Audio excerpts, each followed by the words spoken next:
Dua orang remaja yang baru saja bertemu saling bercerita tentang kelamnya hidup mereka saat ini.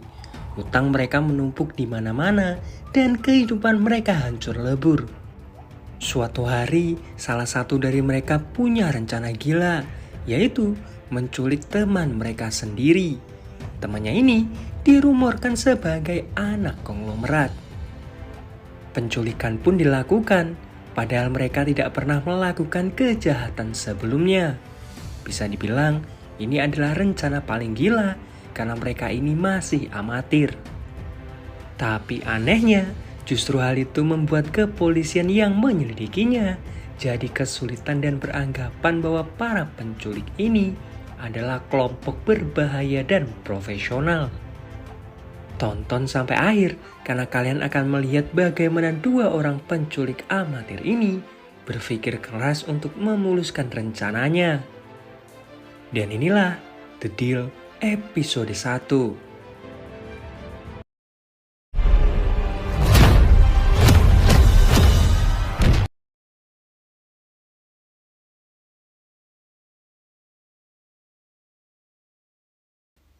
Dua orang remaja bernama Jae-ho dan juga Jun-sung sedang menunggu seseorang.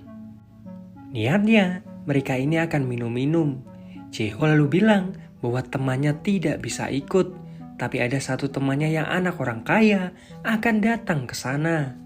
Anak orang kaya yang dimaksud adalah Min-woo. Saat bertemu Min-woo, Jun-sung agak ragu, takut ini anak gak kuat minum. Tapi Min-woo bilang bahwa dia ini ahlinya minum. Cuma ibunya bilang agar Min-woo pulang sebelum jam 12 malam. Mendengar hal tersebut, mereka menertawai Min-woo, menganggap bahwa Min-woo ini anak mami. Esok harinya, Jun-sung yang baru saja bangun mendengar suara aneh dari suatu ruangan. Dia mencoba untuk mengeceknya. Ternyata suara itu berasal dari lemari di dinding. Jae-ho langsung dibangunkan. Jun-sung memberikan kode agar rencananya dimulai. Jae-ho lalu membuka laptopnya. Sementara Jun-sung dengan sangat hati-hati menutup semua akses keluar. Saat semua sudah siap, dia lalu membuka lemari tersebut dan muncullah satu orang dengan keadaan terikat. Flashback ke malam sebelumnya, baru saja minum, ternyata Min-woo sudah sangat mabuk. Jae-ho lalu bertanya ke Jun-sung, apakah dia punya pandangan akan bekerja sebagai apa. Jun-sung lalu cerita, saat dulu dia kerja sambilan, seniornya ngasih tahu cara mudah mendapatkan uang, yaitu dengan cara judi. Awalnya dia merasakan untung yang sangat besar. Lalu seniornya ini ngasih tahu ada aplikasi lain yang bisa menghasilkan untung berlipat. Tergiur akan hal itu, dia lalu meminjam sejumlah uang ke rentenir. Apesnya, setelah uangnya ini diserahkan, si senior itu tiba-tiba menghilang dan tidak pernah bekerja lagi. Hutang yang tadinya hanya puluhan juta, berbunga jadi 400 juta setelah dia pulang wamil. Mereka mengancam Jun-sung untuk segera melunasi hutang-hutangnya. Jae-ho juga cerita bahwa dia akhir-akhir ini tidak punya uang karena kuliahnya sebagai dokter yang membutuhkan biaya yang banyak. Dia melihat ke arah Min-woo yang sedang mabuk. Lalu dompet miliknya diambil. Jun-sung pada awalnya menolak, tapi Jae-ho beralasan bahwa ini pelajaran untuk Min-woo karena dia mabuk duluan. Dan karena mereka tidak tahu di mana rumahnya Min-woo, jadi Min-woo dibawa ke huniannya Jae-ho. Jae-ho dan juga Jun-sung minum-minum lagi. Jun-sung di sini kebingungan dari mana dia bisa mencari uang 400 juta itu untuk membayar hutang-hutangnya. Jun-sung iri akan kehidupan Jae-ho. Dia kini seorang mahasiswa kedokteran. Orang tuanya juga berkecukupan. Beda dengan dirinya yang kini harus jatuh dalam lingkaran hutang dan kegagalan. Ternyata kondisi Jae-ho juga sama, tapi dia tidak berani mengungkapkannya ke Jun-sung. Tiba-tiba HP milik Min-woo berdering. Ternyata yang menelpon adalah ibunya Min-woo. Mereka berdua lalu ingat bahwa Minwoo harus pulang sebelum jam 12 malam. Junsong berniat menelpon taksi, tapi Jae-ho terlihat punya rencana lain. Telepon kembali berdering. Kali ini Jae-ho mengangkatnya. Tanpa basa-basi, Jae-ho langsung bilang bahwa mereka menculik Minwoo dan meminta uang tebusan sebesar 1 miliar won. Jika tidak, Jae-ho mengancam akan membunuh Minwoo. Junsong mengira awalnya Jae-ho hanya bercanda, tapi Jae-ho dengan tatapan datarnya bilang bahwa dia serius melakukannya. Junsong berusaha merebut HP milik Minwoo, tapi Jae-ho mencoba untuk menghentikannya. Junsong mencoba melapor ke polisi, tapi Jae-ho bilang bahwa nantinya Junsong juga akan ditangkap dengan tuduhan kaki tangan. Ingat bahwa tadi Junsonglah yang membantunya membopong Minwoo ke sana. Jadi tidak ada pilihan lain untuk Junsong selain bekerja sama. Nantinya Junsong akan mendapatkan 500 juta won yang bisa dia gunakan untuk membayar hutang-hutangnya. Junsong menolak dan berusaha merebut HP milik Minwoo. Jae-ho mencoba melawan, sementara ibunya Minwoo terus berusaha menghubungi anaknya lagi. Tapi HP milik Minwoo ternyata dimatikan. Jae-ho berusaha membujuk Junsong lagi. Dia meminta Junsong untuk berpikir realistis. Meskipun dia bekerja banting tulang selama 10 tahun, belum tentu dia bisa membayar hutangnya. Nah inilah satu-satunya cara mereka mendapatkan uang secara instan. HP milik Minwoo lalu dilempar ke bawah kulkas. Selagi Junsong sibuk mengambil HP-nya, Jae-ho langsung pergi ke minimarket untuk membeli beberapa peralatan. Nah, saat HP-nya berhasil diambil, sialnya baterainya malah habis. Dan ketika HP tersebut berhasil dinyalakan, Jae-ho keburu datang dan merebutnya kembali. Dia lalu mengunci pintu kamar dan mulai mengikat Minwoo. Sementara itu, ibunya Minwoo langsung menghubungi seorang detektif swasta bernama Kim. Nah, dari penjelasan ibunya Minwoo ini, detektif Kim menyimpulkan bahwa pelakunya ini bukan hanya satu orang. Karena si penculik mengatakan kami, jadi ada kemungkinan mereka ini berkelompok. Dilihat dari mereka yang tidak juga menghubungi dan main tenang, artinya kelompok penculik ini profesional. Kembali ke Junsong, dia berhasil mendobrak pintu dan berusaha merebut HP-nya kembali. Tapi tiba-tiba Minwoo tersadar. Minwoo tentu bingung karena dia diikat dan kepalanya ditutupi kresek. Mereka berdua panik tapi berusaha untuk tidak bersuara. Karena terus saja berteriak, Junsong yang panik langsung mengambil buku dan memukul Minwoo sampai pingsan. Kembali ke detektif Kim, dia menyarankan agar ibunya Minwoo untuk melapor ke polisi. Ibunya Minwoo lalu memberikan perintah ke sekretarisnya untuk memanggil orang-orang dari federasi. Nah, dari sini sudah mulai kelihatan bahwa Minwoo ini bukan dari keluarga sembarangan. Di sisi lain, polisi mengetuk huniannya Jae-ho. Mereka tentu panik, tapi Jae-ho berusaha untuk tenang. Dia lalu membuka pintu. Polisi bilang bahwa mereka mendapatkan laporan bahwa terdengar suara perkelahian dari huniannya Jae-ho. Jae-ho beralasan bahwa mereka hanya berdebat sedikit. Polisi tentu tidak langsung percaya. Mereka lalu masuk mencoba untuk mengecek ke dalam. Polisi melihat tempat tersebut yang berantakan. Mereka mengira bahwa pertengkaran tersebut terjadi karena dua orang ini sudah sangat mabuk. Tapi tiba-tiba salah seorang polisi masuk ke kamarnya Jae-ho. Junsong tentu panik, tapi untungnya Minwoo sudah diamankan di dalam lemari. Cuma polisi satu ini malah masuk lebih dalam. Takut ketahuan, Junsong langsung berteriak dan menyerang Jae-ho. Polisi akhirnya mengambil sikap dan langsung menembak Junsong. Sementara tetangga apartemen mereka mengintip. Nah, mereka inilah yang melapor ke polisi. Tetangganya ini berharap benar-benar terjadi pembunuhan agar mereka bisa diwawancarai wartawan. Tiba-tiba suara pintu terbuka. Mereka langsung mengintip. Si pria yang bernama Chol ini bilang bahwa ada 2 orang yang diborgol polisi. Di kantor polisi, Junsong dan juga Jae-ho diminta untuk menuliskan alasan mereka ini bertengkar. Tiba-tiba, Junsong ingin bilang sesuatu, tapi dia berhenti ketika ada seorang polisi yang datang dan melapor bahwa ayahnya yang demensia hilang. HP milik ayahnya mati, jadi mereka tidak bisa melacaknya.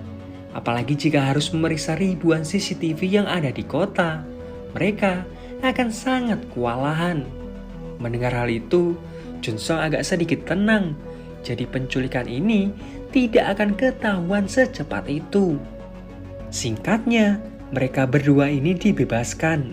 Jae-ho memberikan pilihan ke Junsong, tetap ingin ikut di rencana atau pulang saja. Tiba-tiba, dia teringat lagi akan hutang-hutangnya. Dan benar apa yang dikatakan Jae-ho tadi, bahwa meskipun 10 tahun Junsong banting tulang, belum tentu dia bisa mengumpulkan uang sebanyak itu.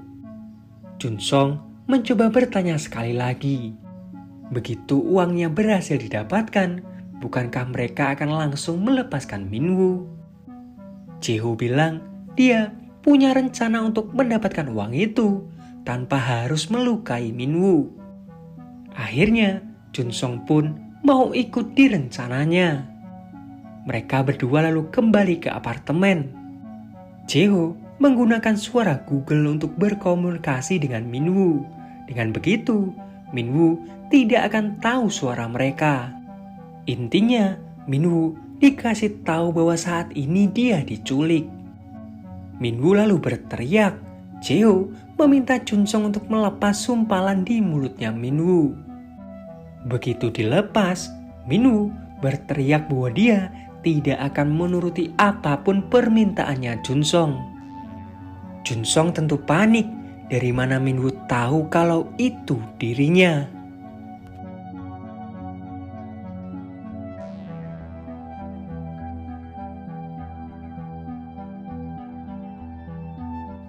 Flashback saat Minwoo masih sekolah. Kedua orang tuanya bilang bahwa ketika mereka ini terakhir kaya, justru sesuatu yang berbahaya selalu mengikuti mereka. Mulai dari orang-orang yang ingin mendapatkan keuntungan dari mereka, sampai orang-orang yang mau mencelakai mereka demi uang. Jadi untuk menghindari hal itu, Minwoo sengaja disekolahkan di tempat biasa. Tapi rumor malah beredar bahwa Minwoo ini anak orang kaya. Karena hal itu, hampir setiap hari teman-temannya mendekati Minwoo untuk meminjam uangnya. Untungnya, orang tuanya Minwoo mewanti-wanti agar anaknya tidak menuruti permintaan orang-orang yang mau memanfaatkannya. Meskipun terlihat cupu, sebenarnya Minwoo ini orang yang sangat cerdas. Kembali ke masa sekarang, Jae-ho terus berusaha meyakinkan Minwoo bahwa dia saat ini sedang diculik. Tapi Minwoo terus memanggil nama Junsong agar melepaskan ikatannya. Minwoo bahkan meronta-ronta. Dia tahu bahwa orang di sebelahnya adalah Junsong karena dia hafal bau parfum murah yang digunakan oleh Junsong. Jae-ho lalu mengancam akan menyakiti Minwoo jika dia tidak menuruti mereka. Nah, Minwoo mendengar kata kami, jadi dia tahu bahwa Junsong bekerja sama dengan Jae-ho. Mereka semakin panik dan langsung membuka Minwoo dan memperdengarkannya dengan lagu anak-anak. Sementara itu, ibunya Minwoo pergi ke sebuah stadion. Baru saja sampai, dia langsung dihadang oleh beberapa orang. Ibunya Minwoo lalu berteriak dan meminta mereka untuk menyingkir. Di saat itulah, orang yang disebut Presiden Huang datang. Presiden Huang ini semacam ketua mafia. Ibunya Minwoo meminta bantuan ke Presiden Huang karena anaknya saat ini sedang diculik. Presiden Huang menolak. Harusnya kasus sepele seperti ini diserahkan ke polisi saja. Ibunya Minwoo lalu mengancam akan melaporkan semua kejahatan Presiden Huang ke polisi jika dia tidak mau membantunya. Presiden Wang lalu mengutus tangan kanannya yaitu Cho untuk mengatasi semuanya. Kembali ke Jae-ho, dia bersiap pergi ke kampus. Jun-sung tentu bingung, bisa-bisanya di situasi seperti ini dia malah santai pergi ke kampus. Jae-ho lalu bilang bahwa semuanya masih berjalan seperti yang dia rencanakan. Jun-sung lalu bertanya, kapan kira-kira Jae-ho meminta uang tebusannya? Jae-ho lalu bilang, mungkin dalam beberapa hari lagi. Saat ini, biarkan dulu ibunya Min-woo dalam dilema. Dilema antara melapor ke polisi atau tidak. Seperti yang Jun-sung lihat, sampai saat ini belum ada berita tentang penculikannya Min-woo. Jae-ho lalu pamit. Di luar, dia berpapasan dengan Chol. Chol lalu bilang bahwa dialah yang melapor polisi saat itu. Jae-ho pun meminta maaf karena kebisingan yang dia buat semalam. Sesaat setelah Jae-ho pergi, Jun-sung malah keluar dan membuntutinya. Jae-ho lalu masuk ke ruang administrasi. Dia mengisi beberapa formulir. Ternyata Jae-ho ini di-DO oleh komite sekolah. Salah seorang dosen lalu bilang bahwa Jae-ho harus mendapatkan stempel dari profesor yang mendisiplinkannya jika dia ingin ambil banding. Meskipun terpaksa, Jae-ho akhirnya menemui profesor ini. Profesor ini menolak karena Jae-ho tidak membuat janji sebelumnya. Jae-ho terus memaksa karena jika tidak mendapatkan stempelnya, Jae-ho akan dikeluarkan dari kampus. Bahkan dia sampai membentak si profesor. Akhirnya, si profesor memberikan stempelnya. Jae-ho lalu bertanya, kenapa dia ini dikeluarkan dari kampus hanya karena ketahuan curang saat ujian. Kenapa murid-murid yang lain yang ketahuan hanya diskorsing? Jae-ho memberanikan diri untuk mempertanyakan harga. Dia tahu murid-murid yang lain yang ketahuan pasti menyuap profesor ini agar hukumannya diperingan. Jae-ho lalu menawarkan 500 juta won. Di luar, ternyata Jun-sung mendengar semuanya. Kini, dia tahu alasan Jae-ho bersikeras melakukan semua ini. Tiba-tiba, ayahnya Jun-sung menelpon. Di sini Jun-sung melihat ayahnya yang baru saja selesai bekerja di restoran, langsung bersiap untuk bekerja di tempat konstruksi. Semua itu dilakukannya untuk membantu Jun-sung membayar hutang-hutangnya. Saat ayahnya pergi, teman ayahnya meminta Jun-sung untuk memeriksakan kesehatan ayahnya ke rumah sakit karena dia sering mengeluh sakit di perutnya.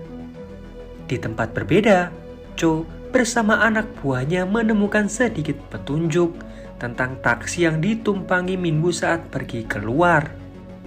Mereka lalu pergi ke perusahaan taksi tersebut. Setelah menemukan supirnya, si supir yang ingin diinterogasi malah kabur.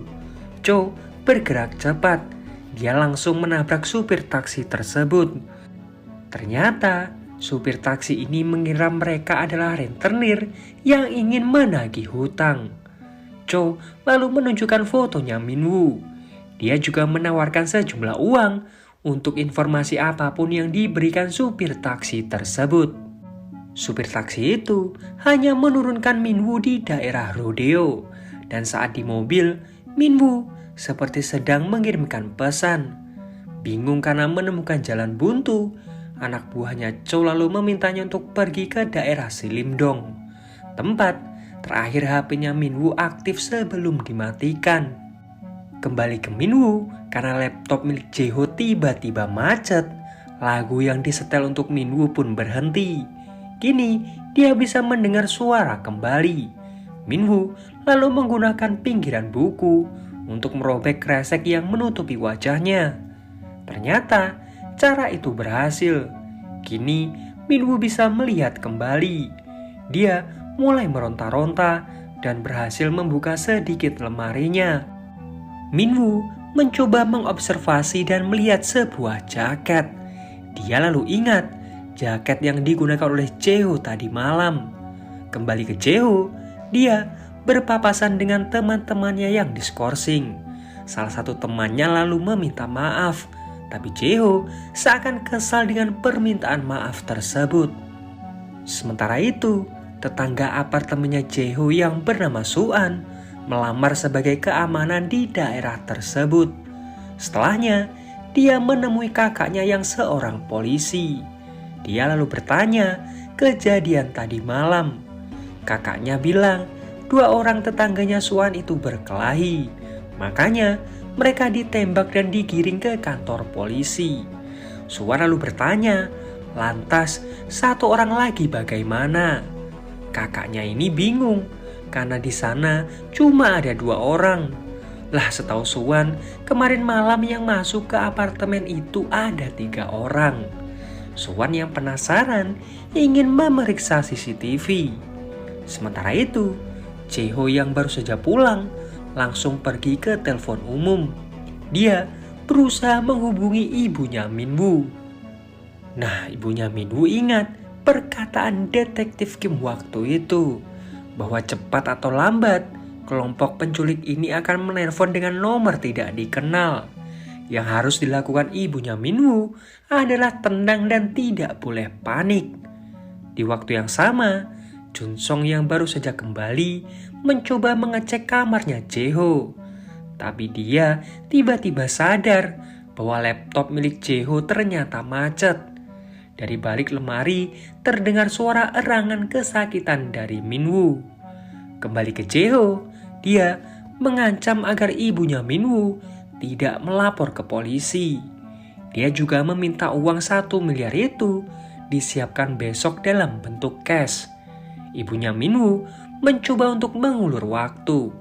Dia meminta waktu 3 hari, tapi Jae-ho tetap bilang bahwa besok uang-uang itu harus sudah siap. Jika tidak, maka Min-woo akan tamat. Di sisi lain, Jun-sung mencoba mengecek keadaannya Min-woo.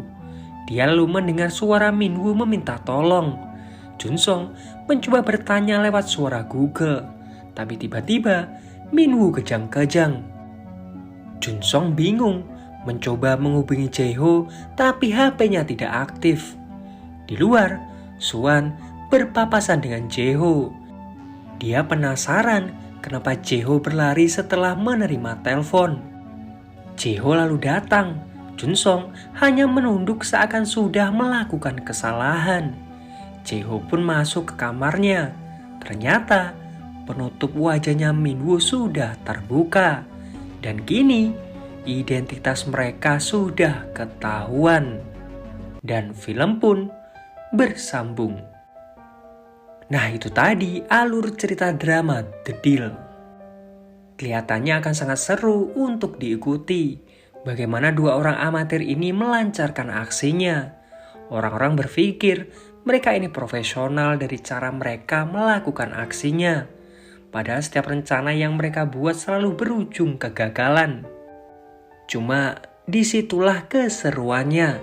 Jadi jangan lupa aktifin loncengnya dan juga subscribe bagi yang belum.